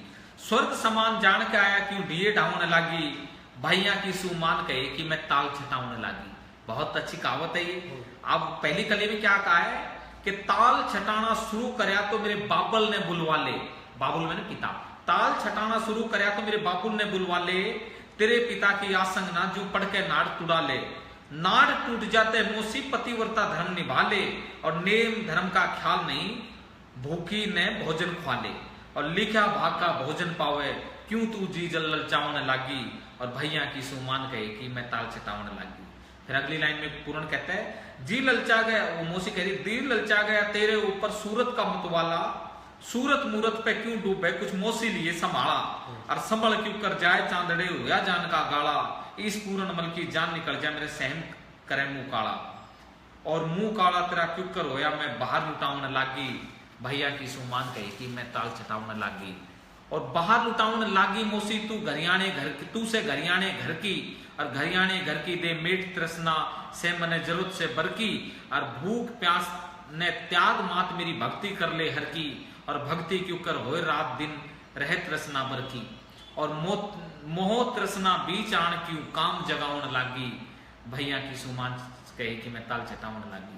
और अंतिम पंक्ति में, अंतिम कली में मास्टर मूलचंद ने क्या कहा है कि काम जाग गया मेरे गात में मैं क्यों कर करूं समाई, तेरे गात का रोक काट दे सुलेभान मेरी माई, रोक कटे दुख दर्द मिटे जे मैं बन जा तेरी लुगाई, और बनी बनाई भूल गई तू मूलचंद की कविताई, कविताई ना याद रही मैं खसम बनावने लागी, भैया की सुमान कहे कि मैं ताल छटावने लागी। ये मूलचंद जी ने लिखा, 3 दशकों तक सांग मंचन किया, उसके बाद इन्होंने सांग कला की बागडोर अपने पुत्र मास्टर नेकीराम जी को सौंप दी, और उसके बाद नेकीराम जी ने अपने पिता की विरासत को संभाला। और भी बहुत रचनाएं मास्टर मूलचंद जी की मिल जाती है। एक रचना और भी है, मेरी भाभी जान बीमार पड़ी टुक मेहर बाबा जी, दिए दवाई चाल करे ना देर बाबा जी। जब हीर रांझा के सांग में हीर को सांप लड़ जाता है तो हीर की ननद आकर के उनसे रिक्वेस्ट करती है, कटे रोग काया का कर लेने आदर आया का, और भूखा हो माया का लगा दू ढेर बाबा जी, मेरे भाई और भावज की मना आवे मेर बाबा जी, और दिए दवाई चाल करे ना देर बाबा जी। चौथी पंक्ति में उन्होंने कहा है मूलचंद काम सारे थे, कष्ट दूर तारे थे, फिर पहलाद ध्रुव उतारे थे, सुनी जब टेर बाबा जी, और प्रेम के माँ खाए झूठे बेर बाबा जी, दिए दवाई चाल करे ना देर बाबा जी। तो इनके बाद पवन जी मास्टर मूलचंद जी के बाद मास्टर नेकीराम आ गए इनके पुत्र के रूप में। मास्टर नेकीराम का जन्म 6 अक्टूबर 1915 को मास्टर मूलचंद जी और लाडो देवी के घर में हुआ था। कहते हैं जनश्रुति है कि मास्टर लोग बताते हैं मास्टर मूलचंद के घर में कोई संतान नहीं थी। संतान होती थी भगवान को प्यारी हो जाती थी। किसी ने बताया कि अलवर जिले के गांव सामढा में महाराज गरीबनाथ बहुत पहुंचे हुए संत हैं, तपस्वी संत, आप उनके यहाँ जाइए, वो परमात्मा आपकी जरूर कुछ ना कुछ सुनेंगे और आपको पुत्र रतन या संतान की उत्पत्ति होगी। वो वहां गए, महाराज गरीबनाथ अपनी तपस्या में लीन थे। जैसे उन्होंने माता लाडो देवी से पूछा कि माई आप क्यों रो रही हैं, तो उन्होंने कहा कि महाराज घर में कोई संतान नहीं है इसलिए मुझे बड़ा दुख है। तो उन्होंने कहते हैं कि आशीर्वाद दिया और कहा कि 9वें महीने तुम्हें एक पुत्र की प्राप्ति होगी और वो पुत्र ऐसा होगा कि बड़ा तेजस्वी होगा, चहू और उसका नाम होगा। और 9 महीने बाद माँ लाडो देवी को अपने पुत्र नेकीराम की प्राप्ति होती है और नेकीराम जी हरियाणा के सांग जगत में एक ऐसा बड़ा नाम बनते हैं जिसकी चर्चा आज भी घर घर सुनी जा सकती है। और पवन जी बचपन से ही उनको अपने पिता के साथ वो रहे, बचपन से ही सांग का शौक हो गया, जिज्ञासाएं बढ़ने लगी और पिता से उन्होंने रागनियों को सुना, उनकी जानकारी ली, पिता से चर्चित कला को उन्होंने तालीम ली और मात्र 14 वर्ष की आयु में उन्होंने अपने पिता के सांग भगत पूर्णमल में राजकुमार की भूमिका निभाई और उसके बाद पिता उनकी इस प्रस्तुति से बड़े खुश हुए और उसके बाद मास्टर नेकी राम जी ने स्वतंत्र रूप से सांग कला की बागडोर अपने हाथ में संभाल ली। और उस दौर में मास्टर नेकी राम अपने दौर में सबसे कम उम्र के सांग पार्टी के मुखिया थे। अच्छा। उस टाइम ऐसा होता था कि हर सांग पार्टी का एक मुखिया होता था। मास्टर नेकी राम 14 साल की उम्र में अपने सांग पार्टी के मुखिया बन गए थे और जी उन्होंने अपना सांग मंचन शुरू किया। पिता से सीख करके जब ऐसी ऐसी रागनियां गाई मास्टर नेकी राम ने जो उनकी पहचान बन गई। और पवन जी सच्चाई को नकारा नहीं जा सकता। हजारों लोग आपके बोल हरियाणा इस रेडियो के माध्यम से सुन रहे होंगे। मास्टर नेकी राम की रागनियों को केवल वो ही गा सकते थे, इस सच्चाई को नकारा नहीं जा सकता। अच्छा। कहते हैं कि जब मास्टर नेकी राम मंच पे सज धज के आते थे, उनका भी सुडोल शरीर था, ऊंची कदकाठी थी, गोरा रंग था, मोटी मोटी आंखें थी और हाथ में बैत लिए बड़ा कोट, नीचे तक का एक कोट पहन के आते थे। उस पे सोने चांदी के तमगे लगे होते थे, मेडल लगे होते थे जो उन्हें लोग सम्मानित करते थे प्यार से। तो वो उस पे अपने कोट पे उनको सुसज्जित वो रहते थे और वो पहन करके आते थे।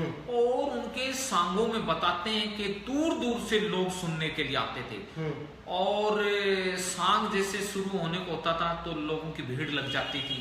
और रात को 11 बजे के करीब, यहाँ एक बात मैं और क्लियर करना चाहूंगा, जैसा मैंने पूरे हरियाणा में भ्रमण किया, भ्रमण के दौरान मुझे जानकारी मिली कि उत्तर हरियाणा के जितने भी कलाकार हुए, कुछ एक कलाकारों को छोड़ करके कहते हैं कि 3 से 4 घंटे तक वो अपनी कला का मंचन करते थे। 3 से 4 घंटे तक उनके सांगों के आयोजन होते थे। लेकिन हरियाणा की सांग कला में मास्टर नेकी राम एक ऐसे सांगी के रूप में आते हैं जिनके सांग निरंतर 8 घंटे तक चलते थे। कलाकार उन्हें बड़ी यानी एक हे दृष्टि से देखते थे कि ये हमारे से इतना ज्यादा काम लेता है, हम दूसरे की सांग पार्टी में चले जाएं, वहां केवल 4 घंटे काम करना पड़ता है। तो मास्टर नेकी राम जी रात को 11 बजे के करीब मंच पे आते थे जैसे सज धज के, तो हजारों हजारों निगाहें एक हो जाती थी और सबके मुख से निकलता था कि अब की बार आ गए मास्टर नेकी राम।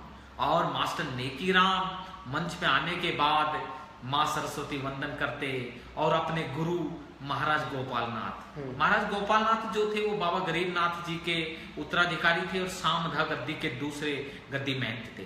बाबा गोपालनाथ का गुरु वंदन करने के बाद जब गाने लगते थे, पवन जी कलाकार ही नहीं, आम जनमानस ही नहीं, कलाकार भी थिरकने लग जाते थे। ऐसी ऊंची ऊंची धुनों पे वो काम करते थे। और मास्टर नेकी राम की कोई भाई सुनना चाहे तो दिल्ली संगीत नाटक अकादमी, जो हिंदुस्तान की सबसे पुरानी एकेडमी है, आजादी के कुछ वर्षों बाद ही उसकी स्थापना जैसा बताया जाता हो गई थी। हरियाणा की तरफ से अकेले मास्टर नेकी राम जी की आवाज वहां पे उस दौर में आज भी सुनी जा सकती है। जो भाई सुनना चाहते हैं वो मास्टर नेकी राम की आवाज संगीत नाटक एकेडमी, जो भारत सरकार के संस्कृति मंत्रालय की एक स्वायत्त शासी संस्था है, मंडी हाउस के आसपास है, तो वहां सुनी जा सकती है। यानी वो बहुत ऊंचे सुर से गाते थे, तो एक बड़ी बात अपने आप में थी। और मास्टर जी ने पवन जी 30 सांगों की रचना की, जैसा लोग बताते हैं 30 सांगों की रचना की और 60 सालों तक यानी लगभग 6 दशक तक अपने सांगों का मंचन किया।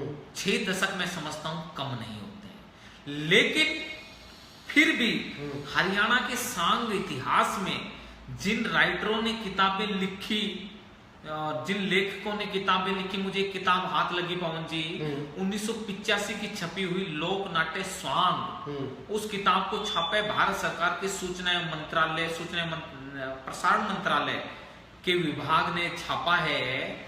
और उस किताब में मास्टर नेकी राम जी के सांग के चित्रों को एक एक पेज में उनके सांगों के चित्र छापे हुए 1971 के। और आप हिम्मत देखिए उस राइटर की, कहीं मास्टर नेकी राम का नाम नहीं आया। क्यों भाई? ऐसे बहुत कलाकारों के साथ ऐसी जातियां हुई, ऐसा कला के क्षेत्र में कदापि नहीं होना चाहिए। आप उनके सांग के चित्र प्रयोग में ला रहे हैं तो मास्टर नेकी राम का नाम भी आना चाहिए।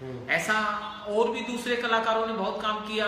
हमारे डॉक्टर पूर्णचंद शर्मा रोहतक के बहुत अच्छा काम कर रहे हैं। मैं उनके लेट संपर्क में आया उनको मैंने बताया मास्टर नेकीराम बहुत बड़े दक्षिण हरियाणा की सांग परंपरा के एक स्तंभ कलाकार, एक स्तंभ कवि, स्तंभ सांग सम्राट वो रहे, वो हुए।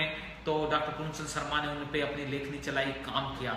और यहाँ पवन जी मैं कहना चाहता हूँ कि मास्टर नेकीराम जी के शिष्य आज भी एक बहुत बड़ी बात है, शायद ही हरियाणा में ऐसी कोई दूसरी परिवार की परंपरा हो कि मास्टर नेकीराम के पिता सांगी थे, बहुत बड़े सांगी मास्टर मूलचंद जी, लगभग 30-32 साल सांग मंचन किया।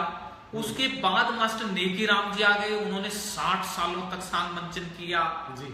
मास्टर नेकीराम जी के बाद उनके पुत्र मास्टर राजेंद्र सिंह आ गए, जिन्होंने लगभग 15 साल काम किया सांग के क्षेत्र को। मास्टर राजेंद्र सिंह को अचानक हार्ट अटैक हो गया, भगवान को प्यारे हो गए, 15 साल उन्होंने सांग मंचन किया। कुल मिला के 1 शताब्दी से भी अधिक समय तक एक परिवार की 3 पीढ़ियों ने लगातार सांग मंचन किया। और आप देखिए फिर भी हरियाणा के सांग इतिहास से ऐसे परिवार की चर्चा नगण्य है, कहीं आपको कोई चर्चा सुनने को नहीं मिलती। आज मैं आपके बोल हरियाणा, हमारे इस रेडियो की पूरी टीम को आभार प्रकट करना चाहता हूं और आपको साधुवाद देना चाहता हूं। आपने कैसे दुर्लभ विषय पे काम करने की हिम्मत की, लोगों तक ये बात पहुंचाने की हिम्मत की कि मास्टर नेकीराम के परिवार की, मास्टर नेकीराम जी की विरासत को आम जनमानस के मध्य लाया जा सके। आप कुछ कहना चाह रहे हैं? नहीं, मैं अभी तक मतलब मैं उसी सोच पा रहा हूँ कि सांग होता कैसे। मेरे साथ यही समस्या होती है कि जब भी वो पुराने दिन की बात होती है और आप जैसी जानकारी दे रहे हो तो मेरे लिए उन सब चीज़ों को आंखों के आगे उतारना शुरू हो जाता है। और मैं कई बार इन सब चीज़ों को महसूस करता हूँ कि हम लोग जो हमारी पीढ़ी के जो लोग हैं उन्होंने उन सांग के मंचन को देखा नहीं। हमारे लिए शायद रागणियाँ ही सांग थी जी जी। पर वो जो मंचन होता है, मैं अभी जैसे आपको भी पहले बता रहा था कि बिना लाउड स्पीकर के जी और 1000 लोगों तक अपनी आवाज सुनाना, और जो कि चारों तरफ बैठे हैं। मतलब आज तो सिर्फ शायद ऑडियंस एक ही तरफ बैठी होती है, किसी स्टेज में बढ़िया सी जगह ऊपर माइक लगा होता है, बढ़िया तरीके से तकनीक का सहारा है, चारों तरफ आपके लोग बैठे हैं, सेंटर में आपका स्टेज है और आपकी आवाज 3-3 हजार लोगों तक पहुंचाना, वो सभी संगियों का जो काम है। मैं हमेशा उन सब चीजों को सोच के ना मतलब हतप्रभ रह जाता हूँ कि कितनी क्षमताएं दी हैं भगवान ने हरियाणा के लोगों को। जी ऐसा है पवन जी, बड़ा ये वास्तव में हतप्रभ करने का विषय है कि मैं एक बात बताना भूल गया कि एक मंच जो आपने बताया सांग कैसा होता था, आज की पीढ़ी को नहीं पता सांग कैसा होता। हमने बचपन में सांग देखे और कई कलाकारों के सांग देखने का मुझे मौका मिला।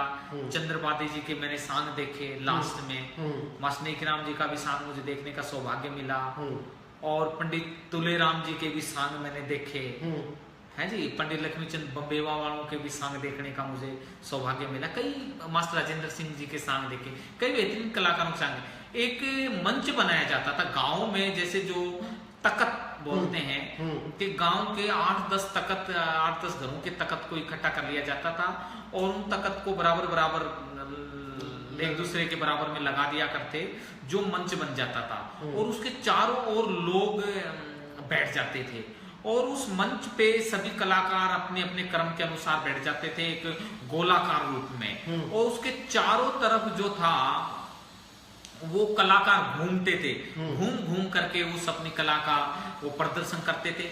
और सांग किसी पौराणिक विषय, किसी पौराणिक कथा को लेकर के एक सांग की पूरी कहानी तैयार की जाती थी। जैसे आज हम फिल्म देखते हैं, बच्चे फिल्म मोबाइल में देख लेते हैं, घरों में हम टेलीविजन में देखते हैं, ठीक इस तरह से वो फिल्म होती थी और पूरी लोगों के बीच में फिल्माई जाती थी। अच्छा। जिसमें ना कोई लाइट की ऐसी इस तरह की टेक्निकल इस तरह की कोई बातें नहीं होती थी। जैसा आपने बताया लाउड स्पीकर, किसी लाउड स्पीकर की कोई जरूरत नहीं थी, क्योंकि लोग जो थे बैठते थे और कलाकार, लाइट भी नहीं होती तो कैसे रात में इंतजाम करते थे? देखो ऐसा था उस जमाने में पेट्रोमैक्स वो गैस चलते थे, हाँ। कई जगह मसाल जलाते थे, रोहतक साइड में उनको हांडा बोला जाता है, वो लगाते थे, मसालची खड़े हो जाते थे, तो उससे लाइट की रोशनी की जाती थी स्टेज के आसपास से, क्योंकि स्टेज पे लाइट रहेगी तो वो सभी दर्शकों को वो कलाकार दिखाई देते रहेंगे। तो इस तरह से जो वो पेट्रोमैक्स गैस का जमाना आया, लोग देख, फिर धीरे धीरे लाइट का जमाना आ गया, कुछ बल्ब जलने लग गए और सांग उस लाइट के बीच। लेकिन सांग के मध्य 90 के दशक तक लाउड स्पीकर कभी नहीं आए। 90 के बाद कुछ हुआ हो तो मैं कह नहीं सकता, लेकिन 90 तक कभी लाउड स्पीकर का प्रयोग नहीं हुआ और पूरे दमखम के साथ कलाकार अपनी आवाज को उन हजारों लोगों तक पहुंचाते थे। और लोग सांगों के इतने रसिक होते थे कि मंच के चारों ओर इस तरह से बैठ जाते थे। और जैसे यहाँ तक लोग बताते हैं, बड़ी एक हास्य की बात है पवन जी, लोगों को जब बाथरूम जाना होता था तो पीछे मुड़ के देखते थे, लेकिन पीछे तक उनको बहुत भीड़ दिखाई पड़ती थी, तो वो अपने बाथरूम की व्यवस्था भी वहीं बैठे बैठे वहीं पे कर लिया करते थे। इतने रसिक सांगों के जो होते थे, वहीं मिट्टी में अपना काम कर लिया ताकि सांग का दृश्य उनकी नजरों से ओझल ना हो, कहीं बीच में क्रम टूट जाए, कहीं वापिस उस जगह पे ना पहुंच पाए। तो एंटरटेनमेंट आम जनमानस का सांग ही था। तो इस तरह से बता रहे थे मास्टर नेकी राम जी पे 8 घंटे लगातार सांग होना, और कई बार तो स्थितियां ऐसी होती थी, रात को भी सांग है, दिन में भी सांग है, इस तरह की स्थिति हो जाती थी। तो आप अनुमान लगाइए कलाकार कब आराम करते होंगे, कब वो मंच पे आते होंगे, कब रात के कार्यक्रम की तैयारी करते होंगे। हिंदुस्तान के बहुत बड़े कहानीकार हैं डॉक्टर रत्न कुमार सांभरिया जी। रत्न कुमार सांभरिया जी ने ये भूमिका मास्टर नेकी राम जी पे ग्रंथ आया, हरियाणवी लोक नाट्य काव्य के गौरव मास्टर नेकी राम।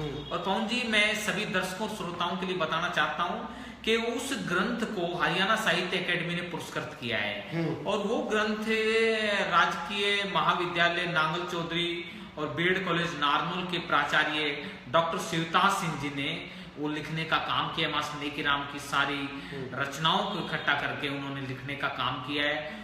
वो लिखा, हरियाणा साहित्य अकेडमी ने उसको पुरस्कृत किया, और बड़ी अच्छी बात, लोगों के बीच मास्टर जी की रचनाएं आई, और तत्कालीन मुख्यमंत्री हरियाणा चौधरी भूपेंद्र सिंह हुड्डा ने उसका विमोचन किया था। रत्न कुमार सांभरिया जी देश के बहुत बड़े कहानीकार हैं। उन्होंने लिखा है मास्टर जी के बारे में कि मास्टर जी कॉमर्शियल सांगी नहीं थे। अच्छा। थे तो दूसरे भी नहीं, कुछ एक सांगी थे जो कॉमर्शियल तरीके से सांग करते थे, लेकिन मास्टर जी के बारे में ऐसा कहा जाता है, मास्टर जी आम जनमानस के सांगी थे, मास्टर जी सोशल वर्किंग के सांगी थे, मास्टर जी समाज सेवा में विश्वास करते थे। हजारों जगह आज भी ऐसी है जहां मास्टर जी ने अपने सांगों के माध्यम से कुएं, बावड़ी, तालाब, गौशाला, स्कूल आदि के निर्माण कराए, मंदिरों के निर्माण कराए। आज भी महेंद्रगढ़ के गांव बवानिया में उनके सांगों से 15, 16, 17 जनवरी 1982 में उनके लगातार सांग हुए, और वो तालाब के निर्माण के लिए सांग, वो तालाब आज भी सब लोग देख सकते हैं। महेंद्रगढ़ का गांव बवानिया गांव पड़ता है। राजस्थान के बैरोड के पास दहमी गांव है, वहां की गौशाला का निर्माण मास्टर नेकी राम जी ने अपने सांगों के माध्यम से कराया। गौओं के लिए पीने के पानी की व्यवस्था कराई। रेवाड़ी के गांव प्राणपुरा बावल के पास गांव पड़ता है, वहां के स्कूल का निर्माण मास्टर नेकी राम जी ने कराया। राजस्थान के नीमराणा एक कस्बा है, नीमराणा के पास एक मेहतावास गांव है, वहां के स्कूल का मास्टर जी ने निर्माण कराया। ऐसे हजारों स्थान हैं जो मास्टर जी ने अपनी दूसरे अपने साथी कलाकारों की भांति अपना योगदान समाज हित में दिया। तो रत्न कुमार सांभरिया जी लिखते हैं कि मास्टर नेकी राम बहुत ऊंचे दर्जे के, अव्वल दर्जे के कलाकार थे। उनकी कविताओं में अहिरवाटी और जाटोती दोनों बोलियों का पुट आता है, और उनकी रचनाएं भी हम सुनाएं, लोगों तक पहुंचाए। उससे पहले आप से भी कुछ वार्ता करने की सोच रहे हैं? नहीं, मैं वही सोच रहा था कि क्या आप उनका कोई एक आध कविता में सुनाएं। जैसे मास्टर नेकी राम जी ने लिखने का प्रयास किया है, जिस समय भारत चीन युद्ध हुआ, भारत का पाकिस्तान के साथ युद्ध हुआ, तो कहते हैं हरियाणा के तमाम कलाकारों ने देशभक्ति की भावना आम जनमानस में जगाई और उन हजारों युवाओं को जो खोजी थे उनमें देशभक्ति की भावना का संचार किया, कहा आप आगे बढ़ो, हम आपके साथ हैं। एक उनकी रचना बड़ी सक्रिय हुई, बड़ी लोगों में लोकप्रिय हुई।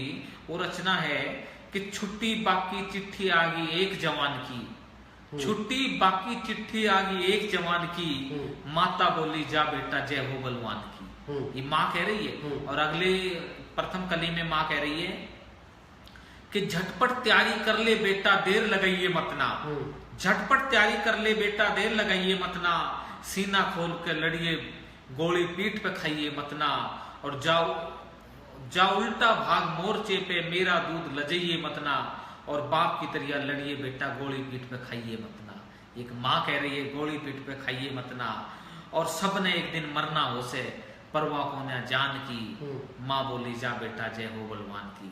और इसकी अंतिम कली में मास्टर इकराम जी कहते हैं कहने की राम आज हमने जरूरत से बलिदान की, और माता बोली जा बेटा जय हो बलवान की।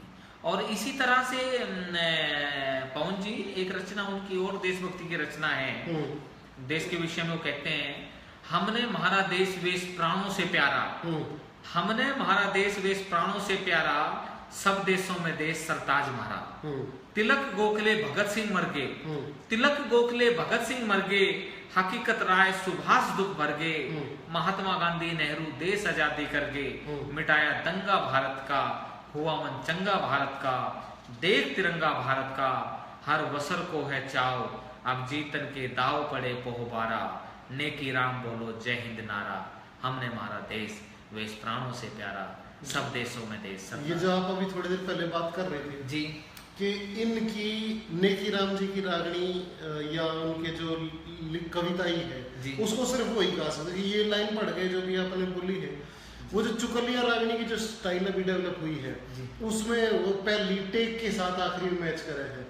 पर मेरे ख्याल में इसकी और मेरे ख्याल में मुंशीराम जाटली जी की कुछ ऐसी कविताएं के जो तरीका है कि जिसको हर कलाकार नहीं गा सकता, और शायद वो ये कि वो एक कारण है कि बहुत ज्यादा कलाकारों को गाने मुश्किल लगे हैं। तो इस बार बहुत ज्यादा आज के दौर के जो कलाकार हैं उनको कम गाते हैं, शायद वो उतनी प्रसिद्धि बाकी इस क्षेत्र में नहीं पहुंची। आप सहमत है इस बात से?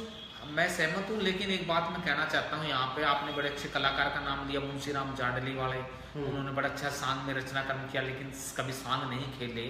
मैं ये कहना चाहता हूँ कि जो रागनियां हैं ये बनावट में तो कुछ इस तरह से लगती है कि कुछ कुछ गाई जा सकती है, लेकिन इनकी जो तर्जें बिल्कुल हटके होती थी। उस जमाने में हरियाणवी तर्जों पे काम किया जाता था। जो ये हमने हमारा देश वेश प्राणों से सुनाया, ये एक फिल्मी तर्ज पे है। ये तो इसमें कहते हैं कि जिस देश में गंगा बहती हो, फिल्म के एक गाने की तर्ज पे है। लेकिन जो हरियाणवी तर्जे थी उन पे गाना बहुत बड़ी बात थी, और हर कलाकार का अपना एक अलग अंदाज था। और कहते मास्टर नेकी राम के बारे में तो ये भी बात प्रचलित है, आज भी लोगों में सुनी जा सकती है कि जैसे जैसे रात बढ़ती थी वैसे वैसे मास्टर नेकी राम की आवाज भी बढ़ती चली जाती थी। ये इसलिए ये बात यहाँ आज भी प्रासंगिक इसलिए है कि उनकी रागनियों को केवल वही गा सकते थे। वो तर्जे हमारे कई कलाकारों ने गाने का प्रयास किया, लेकिन 1970 के दशक की मास्टर नेकी राम की आवाज मिली है संगीत नाटक एकेडमी दिल्ली से 9 जनवरी 1971 नांगल चौधरी में मास्टर नेकी राम के 2 दिवसीय सांगों का आयोजन हुआ। हरियाणा कला मंडल ने उनके सांगों का आयोजन कराया था। हरियाणा कला मंडल के निदेशक देवीशंकर प्रभाकर ने उनको सम्मानित किया, और संगीत नाटक एकेडमी ने उनकी आवाज को रिकॉर्ड किया।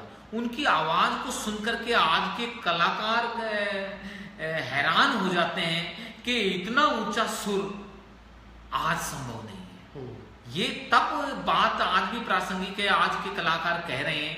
ये आज के कलाकारों के माध्यम से कही हुई बात के विषय के आधार पे हम कह रहे हैं कि मास्टर जी की रचनाओं को केवल मास्टर जी गा सकते थे। मास्टर जी की रचनाओं को कोई दूसरा भी आज भी गा सकता है, लेकिन वो जो जिस तर्ज में मास्टर जी गाते थे मास्टर नेकी राम, उन तर्जों पे ये रागनी गाना संभव नहीं है। इक्के दुक्के हो सकता है हरियाणा में कलाकार हो, और इस कार्यक्रम के माध्यम से कोई हमारे बहुत कलाकार सुन भी रहे होंगे, और किसी के माध्यम से आमंत्रण मिलेगा तो जरूर मास्टर नेकी राम की रचनाओं का प्रचार प्रसार, उनकी जो उनकी स्मृति में परिषद मास्टर नेकी राम साहित्य परिषद है, उनके प्रतिनिधि मैं समझता हूँ जरूर ये प्रयास करेंगे। बिल्कुल। तो ये बहुत ही ऊंचे सुर में गाने वाले बहुत ही ऊंचे सांगी रहे हैं, और जैसे कि आलोक जी तो पूरा एनसाइक्लोपीडिया है, और ये टॉपिक एक टाइम में खत्म नहीं होने वाला, हमारे पास समय की सीमा है, और इसलिए हम बार बार आलोक जी से संपर्क करते रहेंगे। अभी तो ये संबंधों की शुरुआत, और ये बहुत अच्छी बात है कि सर ये एक ऐसी बॉन्डिंग है आलोक जी की, संस्कृति ऐसी चीज है जो सब पकड़ लेना तो छोड़ती नहीं है। जी जी। तो जैसे हमारा आलोक जी के साथ जैसा प्रेम है, ये बार बार आएंगे, हमें तो मतलब पता नहीं था कि इतनी बड़ी हमारे पास में जानकारियों का खजाना है, और हम कहाँ घूम रहे थे। तो बहुत जल्द इनको आपके साथ दोबारा मिलाएंगे। इससे पहले कि हम आज के प्रोग्राम को समाप्ति की ओर ले जाए, आप कोई अपनी रचना, क्योंकि आप खुद भी एक कवि हैं, आप भी कोई अपनी रचना हमारे दर्शकों को आप अगर सौंपना चाहें कुछ पंक्ति। मैं अपनी एक रचना सभी दर्शकों को देना चाहूंगा, और उससे पहले एक बात जरूर कहना चाहूंगा पवन जी, बोल हरियाणा रेडियो ने बहुत अच्छा प्रयास किया आज जिस तरह से कलाकार के विषय में लोगों को अवगत कराया। मैं इस टीम से निवेदन करना चाहूंगा कि हरियाणा के उन तमाम बड़े कलाकारों के लिए एक ऐसी परंपरा शुरू की जाए कि महीने में 15 दिन में एक कलाकार के विषय में विस्तार से जानकारी बोल हरियाणा रेडियो के माध्यम से आम जन तक पहुंचाई जा सके, ताकि उनकी याद भी आम जनमानस में ताजा हो जाए। जिन जिन कलाकारों के हमने नाम लिए वो, इनके अलावा और भी बहुत है। एक मैं रचना सभी लोगों को देना चाहूंगा कि आज देश और दुनिया टेक्नोलॉजी के आधार पर जीवित है, और मोबाइल घर घर में पहुंच गए। जहां गरीब के घर में खाना नहीं है, वहां मैं समझता हूँ मोबाइल का आना बहुत जरूरी हो गया है। रिचार्ज कराने से हमारा खाना चला रहेगा। जो मैं कहना चाहूंगा पवन जी, मैंने उस मोबाइल पे लिखने का प्रयास किया। मेरी नजर में मोबाइल के प्रयोग हैं, लेकिन प्रयोग कम, दुरुपयोग ज्यादा हो गए। मोबाइल बहुत काम की चीज है, सदुपयोग करें तो अच्छा करना हो सकता है। तो उस पर आधारित मैं एक रचना देना चाहता हूँ सभी दर्शकों को। स्वागत है। कि ताऊ ताई भाभी भाई, ताऊ ताई भाभी भाई, हर कोई इसका दास हो गया, और जब तय चाल्या से मोबाइल घर का सत्यानाश हो गया। हारी बीमारी और रिश्तेदारी, पवन जी देखिएगा कि हारी बीमारी और रिश्तेदारी का पड़ गया फर्ज निभाना। फोन कया और हाल पूछ लिया, तारा खूब उलाना, और ब्याह शादी हो चे जन्म दिवस ना चाव कष्ट उठाना, और मोबाइल पे दही बधाई छुट के आना जाना। मोबाइल पे दही बधाई छुट के आना जाना, और तेज धार की इस गति ते रिश्ता का परिहास हो गया, और जब ते चल से मोबाइल घर का सत्यानाश हो गया। ताऊ ताई भाभी भाई, हर कोई इसका दास हो गया। एक चरण और दे देते हैं। जी। बट रचना तो बहुत बड़ी है, बहुत बढ़िया है। कि लगा कान के मोबाइल बात करें घसियारी। हमारे हरियाणा में तमाम लोग लगा कान के मोबाइल बात करें घसियारी, घर बैठी ताई धापा हाड़ी गिलिया बतलारी, और अनपढ़ धन्नो जा दुकान पर रिचार्ज कार्ड डलवारी, और भाग दौड़ वैज्ञानिक घूमी होरी मारा मारी। छोटे से बालक ने भी इन मोबाइल का चास हो गया, और जिपते चल से मोबाइल घर का सत्यानाश हो गया। ताऊ ताई भाभी भाई, हर कोई इसका दास हो गया, हर कोई इसका दास हो गया। बहुत बढ़िया। तो दोस्तों ये थे हमारे मित्र आलोक भंदोरिया जी। इनके पास बहुत सारी सूचनाएं हैं, लेकिन ये शुरुआत है, और आज आपके सामने वीडियो के माध्यम से आए हैं। बहुत जल्द इनकी रचनाओं को हम रेडियो के माध्यम से भी आप तक पहुंचाएंगे। जुड़े रहिए। बोल हरियाणा का प्रयास यही है कि ऐसे लोगों को, जो लोग प्रयासरत हैं कई अलग अलग जगहों पे संस्कृति संरक्षण और संवर्धन के लिए, उनको मंच देना, उनकी यथासंभव सहायता करना, और इस प्रयास में आप हमारे साथ सहयोग देते रहें। तो आज के इस प्रोग्राम को यही समाप्त करते हैं। आलोक जी, आपका बहुत बहुत धन्यवाद। धन्यवाद आपका भी, आपने मुझे बोलने का मौका दिया, लोगों से जुड़ने का मुझे सौभाग्य मिला, इसके लिए आपका भी बहुत बहुत धन्यवाद। धन्यवाद। राम राम।